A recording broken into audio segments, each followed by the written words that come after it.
Good morning dear students. Gayatri Vidyamandir माध्यमिक विद्यालय सांसोर के यूट्यूब चैनल पर आप सभी का पुनः हार्दिक स्वागत है। आज हम 7वीं क्लास के विज्ञान विषय का 10वां पार्ट डिस्कस करने जा रहे हैं, जो आपका टॉपिक दे रखा था प्राणियों में श्वसन। इस पाठ पर आधारित आज अपना वीडियो लेक्चर 5वां है। इस वीडियो लेक्चर के अंतर्गत आप ये देखोगे कि भिन्न भिन्न प्रकार के वातावरण में कई प्रकार के जीव जंतु पाए जाते हैं और उनमें श्वसन प्रक्रिया भिन्न भिन्न प्रोसेस के अकॉर्डिंग संपन्न होती देखी जाती है। जनरली आप जानते भी हैं कि अलग अलग प्रकार के जीव जंतु होते हैं और उनमें प्राकृतिक परिवेश तथा रहन सहन एक प्रकार की उसमें भिन्नता होती है और उसके अनुरूप उसमें एक प्रकार का संदेश देखा जाता है। तो अपन देखते हैं, आपने अभी तक मनुष्य में श्वसन प्रक्रिया को विस्तार से स्टडी किया। मनुष्य में श्वसन प्रक्रिया के लिए फेफड़े पाए जाते हैं, नासातंत्र पाया जाता है और अलग अलग प्रोसेस के अकॉर्डिंग उसमें से वायु गमन करके डायरेक्ट इनडायरेक्ट उनमें श्वसन प्रक्रिया संपन्न होती हुई देखी जाती है। तो फिर भी उसमें डायरेक्ट इनडायरेक्ट थोड़ा बहुत क्या देखने को मिलता है, संदेश होता हुआ पाया गया। परंतु मैक्सिमम जंतुओं में देखें तो मैक्सिमम जंतुओं में फेफड़ों द्वारा श्वसन प्रक्रिया संपन्न होती हुई देखी जाती। तो आप बता भी सकते हैं और समझते भी हैं कि अलग अलग जीवों में अलग अलग प्रकार की श्वसन प्रक्रिया संपन्न होने के लिए अलग अलग प्रकार के अंग काम करते हैं। परंतु जनरली आप देखते हैं जैसे हाथी है, शेर है, गाय है, बकरी है, भेड़ है, ऊंट, घोड़ा, गधा, मेंढक, सिपकली, सरप, पक्षी आदि जंतुओं की वक्ष गुहा में क्या पाए जाते हैं? मनुष्य की भांति फेफड़े पाए जाते हैं। क्या पाए जाते हैं? फेफड़े। वक्ष गुहा मतलब जो एक पेट के ऊपर का पार्टीशन होता है ना, जो आपके पसलियों द्वारा घिरा हुआ पार्टीशन, वो क्या कहलाएगा? वक्ष गुहा। जो ये जहाँ पे स्तन पाए जाते हैं और उसके जस्ट आगे का पार्टीशन, अंदर का पार्ट, वो आपके वक्ष गुहा, उसके अंदर क्या पाए जाते हैं? फेफड़े पाए जाते हैं। और मैक्सिमम जंतुओं में फेफड़ों द्वारा श्वसन प्रक्रिया को संपन्न होते देखा गया। तो इन सभी में श्वसन प्रक्रिया किसके द्वारा संपन्न होती है? फेफड़ों द्वारा। तो ये जंतु फेफड़ों द्वारा श्वसन क्रिया को संपन्न करते हुए देखे जाते हैं। जितने भी ये उदाहरण आपके सामने बेसिकली देख दिए, उनको सभी में श्वसन प्रोसेस किसके द्वारा संपन्न होगा? फेफड़ों द्वारा। उनमें नाक भी होगा, नासातंत्र भी होगा, नासिका भी होगी। Same to same process as मनुष्य का जैसे आपने स्टडी किया वैसे सेम टू सेम इसमें भी होता है। परंतु आकार अलग अलग होने की वजह से उसमें थोड़ा बहुत चेंजेस होता है कि हाथी में सूंड होती है, अलग अलग जीवों की थोड़ी बहुत चेंजेस होता है। परंतु फेफड़ों के द्वारा जो प्रोसेस होता है वो क्या है? सभी में कॉमन। परंतु कुछ जंतु ऐसे भी होते हैं जिसमें एक्सेप्शन केस होते हैं, जिसमें श्वसन प्रक्रिया फेफड़ों द्वारा संपन्न नहीं होती। तो उनमें श्वसन प्रक्रिया संपन्न करने के लिए फेफड़ों के अतिरिक्त कुछ ऐसे प्राकृतिक द्वारा प्रोसेस प्रदान किए गए विशेष प्रकार के अंग होते हैं, जिसके द्वारा वातावरण के अनुरूप श्वसन प्रक्रिया संपन्न करने में क्या हो जाते हैं? सक्षम हो जाते हैं। उसमें फर्स्ट उदाहरण आपके सामने क्या है? तिलसटा या कॉकरोच। क्या? तिलसटा या कॉकरोच जो आप देखते हैं घरों में रात्रि समय में, जहाँ पे अंधेरा हो वहाँ पे इस प्रकार कॉकरोच को घूमते हुए आपने देखे भी होंगे और जानते भी। तो कॉकरोच जनरली इसमें श्वसन प्रक्रिया किस प्रकार संभव होती है उसको अपन स्टडी करने चाह रहे हैं। तो कॉकरोच का जनरली में डायग्रामिकल रिप्रेजेंटेशन के कॉकरोच ऐसे प्राणी के देखा गया है कि उसमें सन पाए जाते हैं। सन के अनुसार वो क्या करते हैं? किसी भी सूचना को या संवेदना को ऑब्जर्व करने में इसमें इसकी विशेष भूमिका होती है। आंख होती हो 380 डिग्री एंगल के अकॉर्डिंग सभी आपने आसपास के सारे वातावरण को देखने में क्या होता है? सक्षम होता है। दो जोड़ी क्या पाए जाते हैं? इसमें पैर पाए जाते हैं और फिर बाद में बाकी पार्टीशनों को और इसके बॉडी के ऊपर क्या पाए जाएंगे? छोटे छोटे छिद्र पाए जाते हैं। क्या पाए जाते हैं?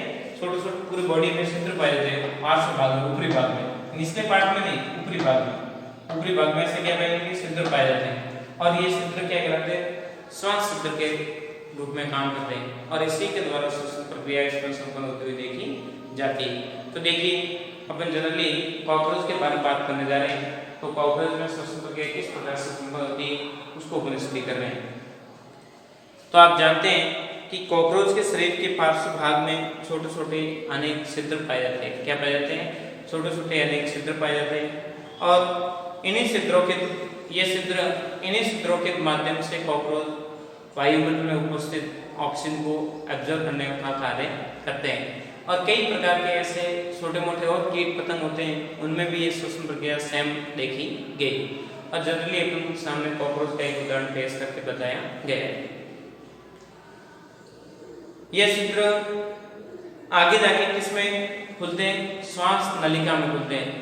आगे जाके ये पूरी बॉडी में श्वास नलिका इससे आगे जुड़ी रखी होती है और उसमें जाके खुलते हैं और वहां से वायुमंडल से ग्रहण की गई ऑक्सीजन को सप्लाई करते हैं और फिर बाद में धीरे धीरे वायुमंडल से प्राप्त ऑक्सीजन पूरी बॉडी में जाती है और फिर आगे से आगे पूरा प्रोसेस होता हुआ देखा जाता है। जनरली कि कीटों में गैस विनिमय के लिए वायु नलिका का जाल बिछा होता है जो श्वास प्रणाली या वातक कहलाता है। पूरे सिस्टम को क्या कहेंगे अपन? वातक या सांस प्रणाली के नाम से भी जाना जाता है। जो लैंग्वेजिकल मैटर में आप बता रहा हूँ एक बार, फिर बाद में उसको मैं बोर्ड पे रिप्रेजेंट भी करूँगा, परंतु एक बार सुन लीजिए कि ऑक्सीजन युक्त वायु श्वास तंत्रों से श्वास नली में जाकर शरीर के ऊतकों में विस्तृत होती है और ऊतकों से पुनः भिन्न भिन्न कोशिका में वायु का स्थानांतरण होता हुआ देखा जाता है। और इसके रिवर्सिबल प्रोसेस में क्या होता है? भिन्न भिन्न कोशिका में उपस्थित CO2 गैस को वापस इन्हीं रंध्रों के माध्यम से वातावरण में रिड्यूस किया जाता है। तो ये जनरली प्रोसेस कॉकरोच में देखा जाता है। कॉकरोच में किस प्रकार से श्वसन प्रक्रिया संपन्न होती है, तो बात दिमाग में रहेगी। तो देखिए, मैटर को पहले एक बार आप स्क्रीनशॉट पूरे कर ले लीजिए, फिर बाद में इस मैटर को हटाते हुए अपन लैंग्वेजिकल मैटर इंपॉर्टेंट कॉकरोच पर आधारित उस पॉइंटों को अपन मेंशन कर रहे हैं और फिर आगे बढ़ेंगे। आज कॉकरोच, केचुआ तथा मेढक में श्वसन प्रक्रिया को अपन स्टडी करेंगे।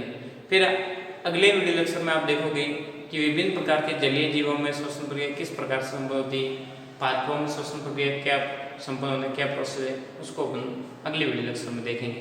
तो फिलहाल कॉकरोच, उसके बाद में केचुआ और मेढक, 3 जंतुओं के श्वसन प्रक्रिया या श्वसन तंत्र को आज स्टडी अपन करेंगे। तो देखिए, हो गया होगा आपका स्क्रीनशॉट। अब देखते हैं कॉकरोच को। देखिए, कॉकरोच के बारे में आप बात करते हैं, तिलछटा के बारे में, तो उसका जनरली प्रोसेस आपको देखने को मिलता है कि कॉकरोच के पार्श्व शरीर मतलब पिछले ऊपरी भाग में पूरे बॉडी में क्या पाए जाते हैं? छोटे छोटे छिद्र पाए जाते हैं और उसी को अपन ने क्या बोला?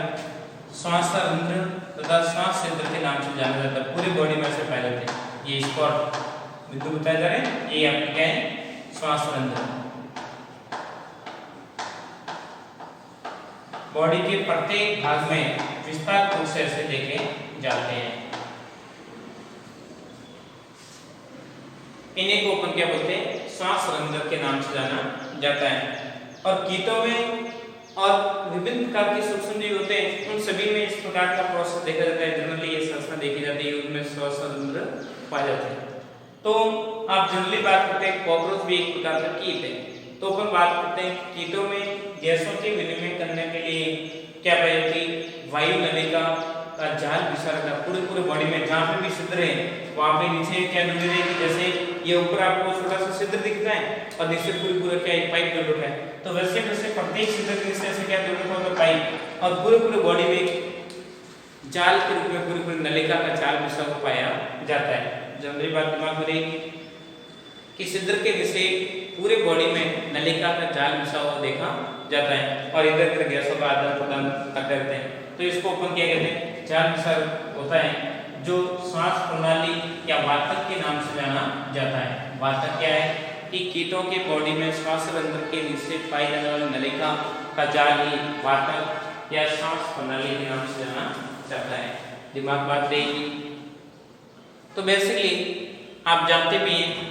आगे देखते हैं, वातावरण से ऑक्सीजन कहाँ प्रवेश करती है? इसमें सबसे पहले वातावरण से ऑक्सीजन श्वास रंध्र में आती है, फिर बाद में श्वास रंध्र से ऑक्सीजन आगे जाती है किसमें? श्वास नली में जाती है और श्वास नली से ऊतकों में जाती है और ऊतक से फिर बाद में क्या जाती है?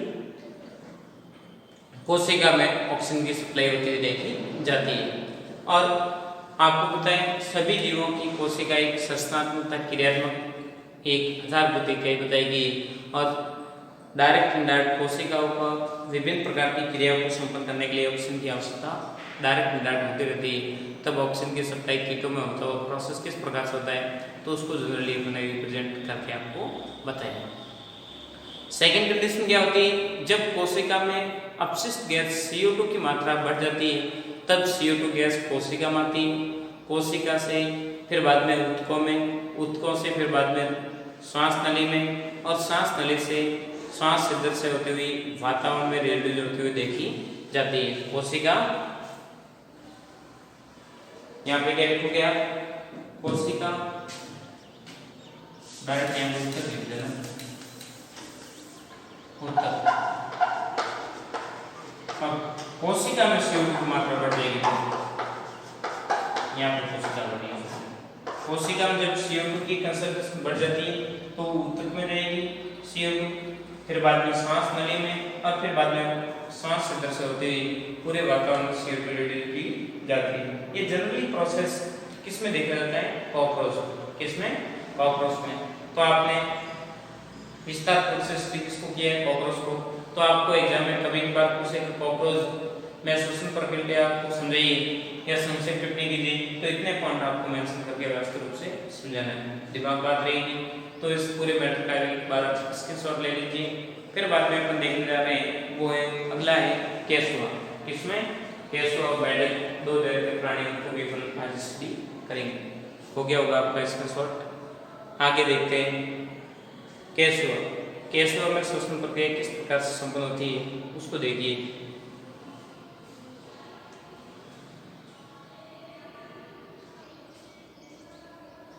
देखिए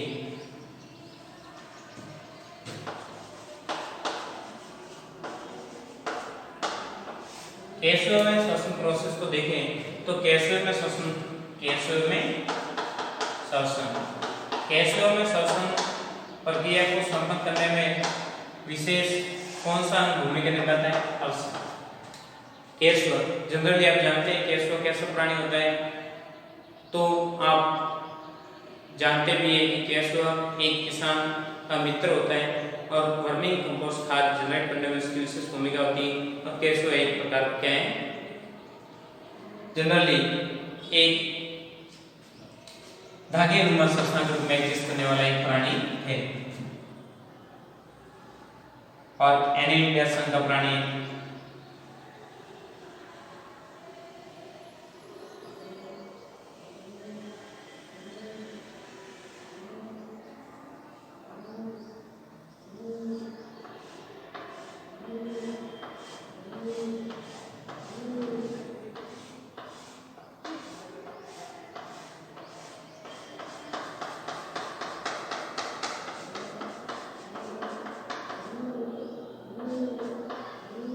और बॉडी में पूरे क्या पाया जाता है, सेकंड।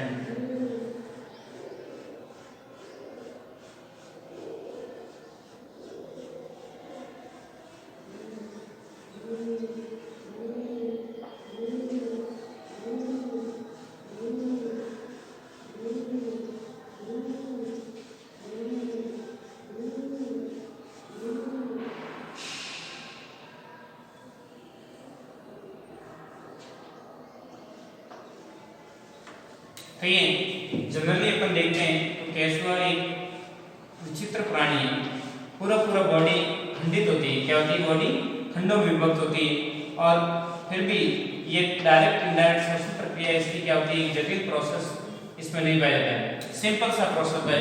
ये केंचुआ की मैंने स्ट्रक्चर डायग्राम में रिप्रेजेंट किया है, किसको, केंचुआ को। तो आप देखते हैं तो केंचुआ में श्वसन प्रक्रिया संपन्न करने में विशेष भूमिका निभाती है तवचा। कौन सी, तवचा। तवचा ही इसमें श्वसन अंग का काम करेगा। केंचुआ में श्वसन प्रक्रिया को संपन्न करने के लिए तवचा की त्वचा की विशेष भूमिका होती है।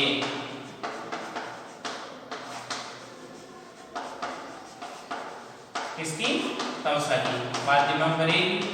तो एक केशव में आप देखोगे केशव में श्वसन प्रक्रिया संपन्न कहाँ से होती है? त्वचा, क्योंकि त्वचा वातावरण से वायु को एब्जॉर्ब करते हैं और इसीलिए इनकी त्वचा को कभी बार आप टच भी करोगे, स्पर्श भी करोगे तो क्या होती है? एकदम आर्द्रता युक्त होती है, जैसे पानी जैसे लगेगा, एकदम मुलायम, एकदम क्या लगता है? पोसा पोसा टाइप लगता है, मुलायम टाइप लगता है। क्यों? क्योंकि वातावरण से वायु को एब्जॉर्ब करते रहते हैं, पार त्याग करते हैं, सारा प्रोसेस की त्वचा द्वारा संपन्न होता है, ताकि त्वचा में क्या निरंतर देखे जाते हैं।